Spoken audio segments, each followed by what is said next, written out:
Welcome back. Home stretch indeed. And here we have our artist of the week. Up until now, we've not been able to reveal that to you, but now flesh and blood can reveal it to you. Not even in the spirit is here with us today.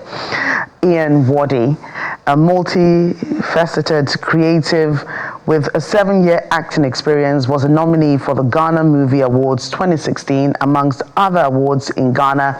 And of course, here in Nigeria, you can see his face. He joins us via Zoom. Thank you so much for joining us this morning. I'm waving to you too, waving from here. Thank you for joining us on the program today. How are you guys doing? Yeah, we're fine. Thank you. Great. And how's the weather where you are? Second. I said, how's the weather where you are? It's actually good. It's pretty decent. I woke up on the bright side of things, so yeah. Sorry I couldn't join you guys in cinemas. Right. Good. At the studio, I mean. Yeah. We're hoping to have you in the studio as well, but hey, for now you are forgiven. Okay, so thank you. Tell us, where you have a thing for acting and modeling. The first question I usually ask is, how did it start for you? So it started in Ghana in the University of Science and Technology. I did a play, and then I got ushered into modeling through a friend. So after that, I started to do auditions, back-to-back auditions. I landed a major role in Ghana. Fast forward, boom, boom, boom. I landed a job in Nigeria. I came to Nigeria. I tested the waters in Nigeria. I'm like, I like it here. They are, as you guys would say, when our blood is hot. I was like, I have to stay here and make it work. So I decided to relocate to Nigeria. And then, since then, I've done a bunch of films. I was on Venge, on African Magic.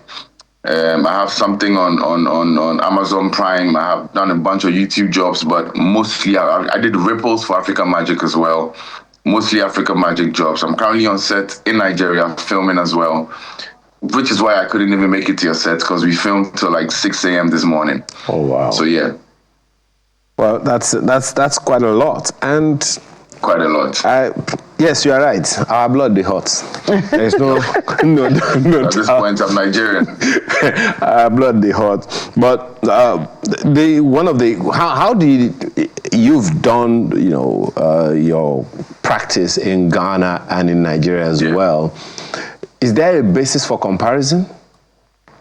Currently no. So Ghana used to be like at the top of the food chain when it came to filmmaking.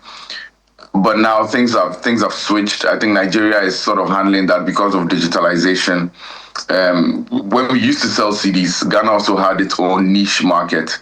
But now everything is online. So it's more like a numbers game now. And Nigeria has more numbers. So Ghana is not able to capitalize itself in that space. So now we now have a lot of Ghanaian actors moving over to the Nigerian market to film or to produce, because you guys have the numbers. Netflix was here, Amazon Prime is here, so I guess it makes more sense to transcend into Nigeria and then film here. It's interesting. It's better. Yeah. It's interesting that you put it that way, because one of the things that I'm also hoping that we'll be able to talk about, because I have seen over the past, say, 10, 15, maybe even 20 years, that we've had this collaboration between Nigerian and Ghanaian actors go on quite well. How much do you see that helping to tell the African story as opposed to just making movies? It could help in a great deal, because at the end of the day, if you're telling an African story, you need a viewing, right? And currently, I don't think Ghana alone has that viewing quantity in terms of like numbers. Ghana alone doesn't have it, but Nigeria has 200 million people, and it's easier for your product or your movie to go global or to be seen by the whole African community if it comes out of Nigeria. Whereas if it comes out of Ghana, it's just a small space. It's harder to get it on a bigger platform because they are scared they won't make their ROIs because Ghana is a small community. So doing it through Nigeria is sort of like the best route for us Ghanaians because one, more traction, more viewership, more numbers, and also it pays more, pretty much. Right. So how have you been able, be that as it may, where the problems are when it comes to the movie industry in Ghana, and which is why one of the reasons why you moved to Nigeria. But even at that, have there been collaborations to help Ghana get into this space that it's supposed to get to be able to help them also gain this kind of traction, so it's a win-win for everyone? Yeah, I mean, there has been collaborations, but when the industry is failing because we are not getting viewership, obviously funding also stops. Now, governments wouldn't want to pump money into it. Private entities wouldn't also want to pump money into it because they are not seeing it. They are not seeing it equate to numbers. So then, it's more like a ripple effect. It starts from, okay, well, we are not getting viewership, so we'd have to slow down on the movies. And then it moves to investors not investing anymore because they are not seeing their returns. So we've tried partnerships where we bring some Nigerians to Ghana to film, but at the end of the day, it's still a failing industry. At the end of the day, it still doesn't go anywhere. After a movie premiere, that's it. Nobody else can see it on any streaming platform. And now the biggest streaming platform currently, which is Netflix, it's harder for us to get our content there because they need certain faces in there to make their money. And then if they are getting just Ghanaian faces and then subpar quality production, because we don't have the money to go all out and do like a larger production where there's bigger equipment, there's bigger artists being employed. We don't have that. So now they end up staying with Nigeria because they can get that in Nigeria. But even now, they've left Nigeria because they said they didn't get their return on investment. I mean, apparently, so I heard. So even if Nigeria can't give it to them, then obviously Ghana won't be able to. Well, I am almost certain that the facts may be skewed a little because knowing Netflix, if what they want is to make money, a 200 million man market is not one you just want to walk away from. But I guess I really don't know what one. Exactly. No, but I want to give you a little bit of a difficult question, Ian, to answer. Africa is a 54-state continent. We have 54 countries at least in Africa. Yep. In fact, in some other Western nations, they say Africa is a country that has 54 indigenous states.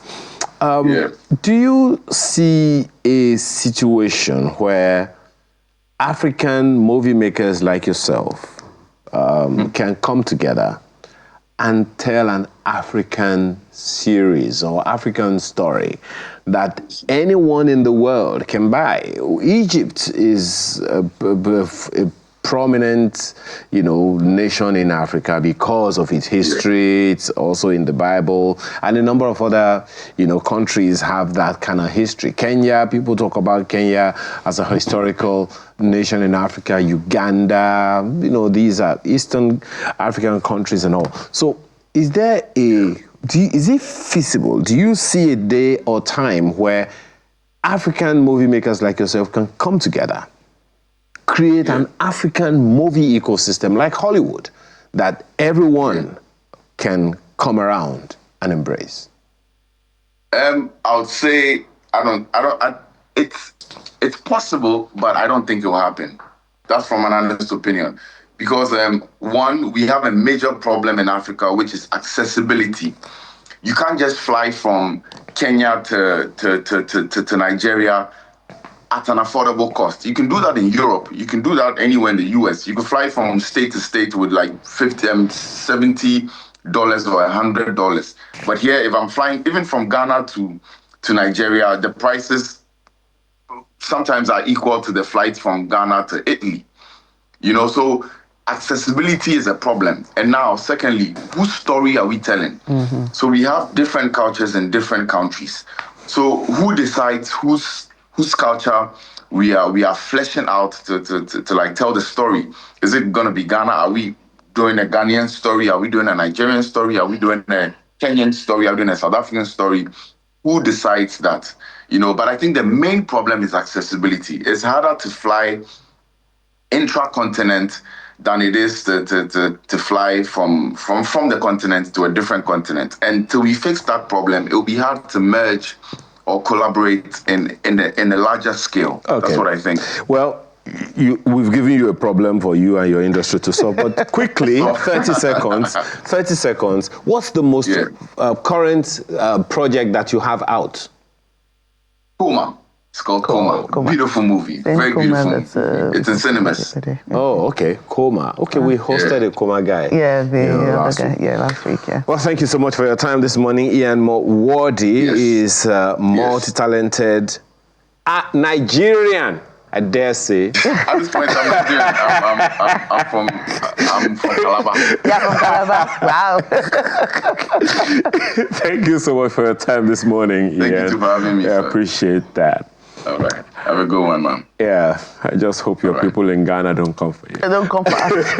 And thank you, everyone, for your time as well this beautiful morning. I'm Joke Rogers. And I'm Ayo Makinde. Enjoy the rest of your weekend and bye-bye.